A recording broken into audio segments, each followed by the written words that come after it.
Hi everyone, it's me, Darlene. It is time for an easy sewing project. I am going to show you how to make a pillow sham to cover a pillow.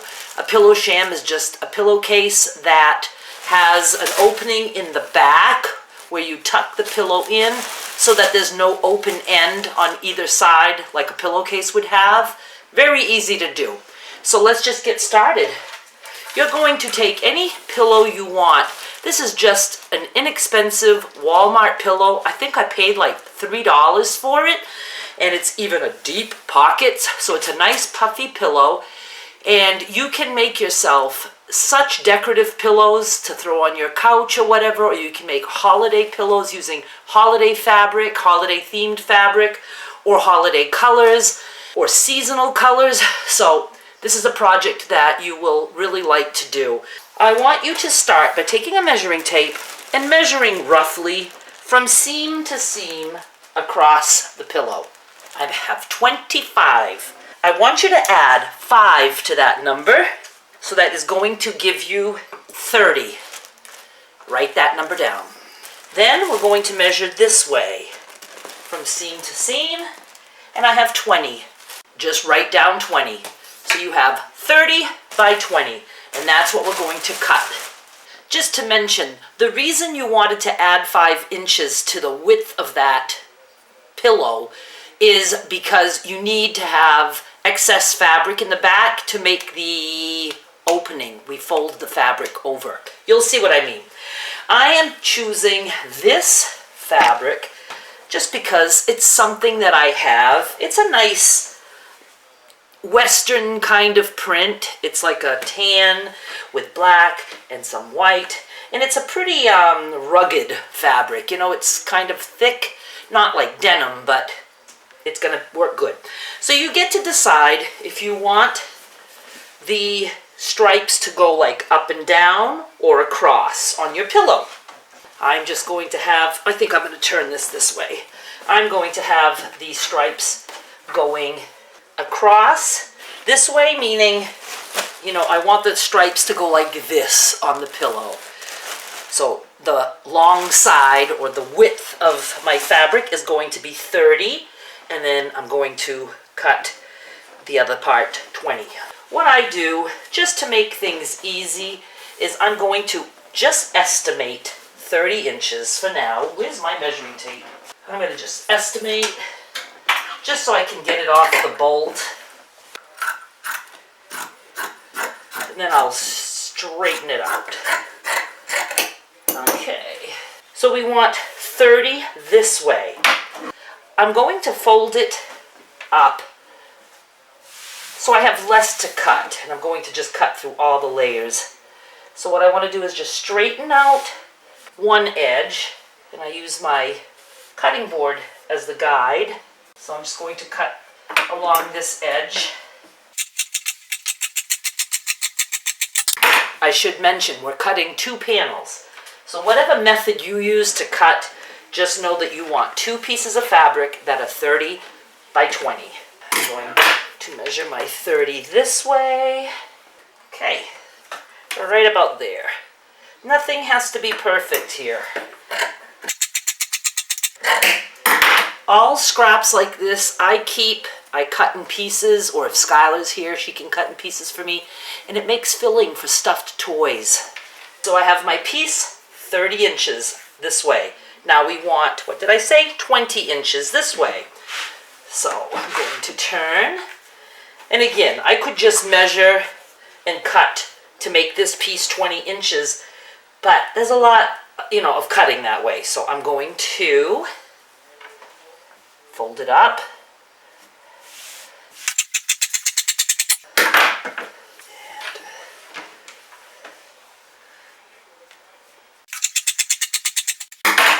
I have 2 pieces of fabric that are 20 inches this way, 30 inches that way. I'm going to take one off, put it aside. So take one of your panels and fold it lengthwise. And you're going to cut on the fold. Alright, so I just fold it in half, and then I just stick my scissors here And I'm just going to cut across. Like that. Now, we're going to go to the sewing machine and we're just going to hem one side of each of these. What we're doing is we're making the opening in the back of the pillow sham. So I'm going to take you over to the sewing machine. I will be doing this side and this side. All I am going to do is take my fabric and fold it once, twice, and then I'm going to stitch. And I'm going to do that to one side of both pieces.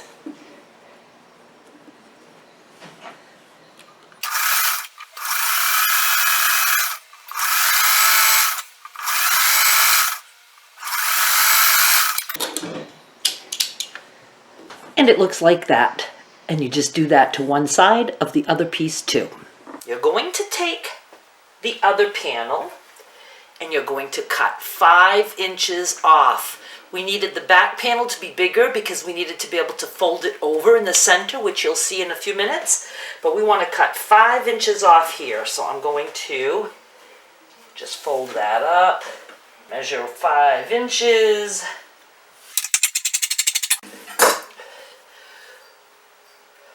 So what we really wanted was one piece 20 by 30 and another piece 20 by 25. But to me it's easier to just cut them both 20 by 30 and then chop 5 inches off one of them. You're just going to have this piece right side up. You know, this is the right side of the pattern. It's facing you. These panels are going to go right side down. You want your finished edges in the center. So I'm going to just put this on this side. Doesn't matter which one you lay down first.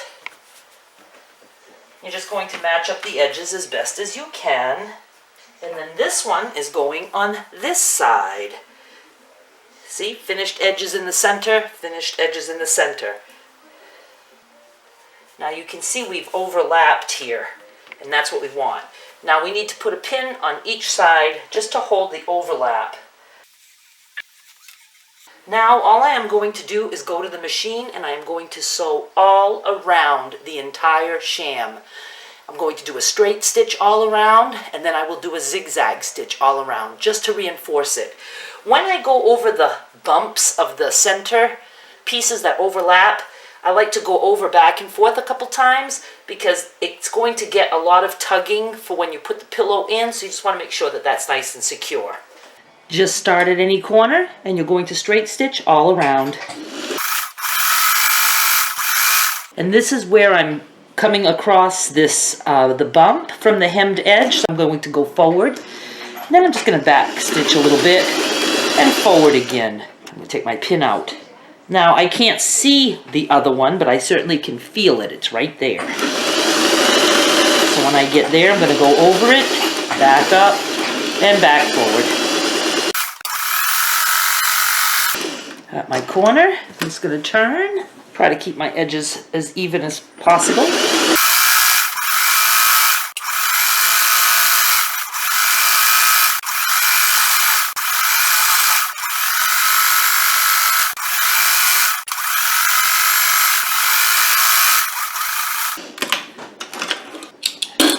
And now I'm just going to go around with a zigzag stitch just to reinforce the edges and help stop fraying.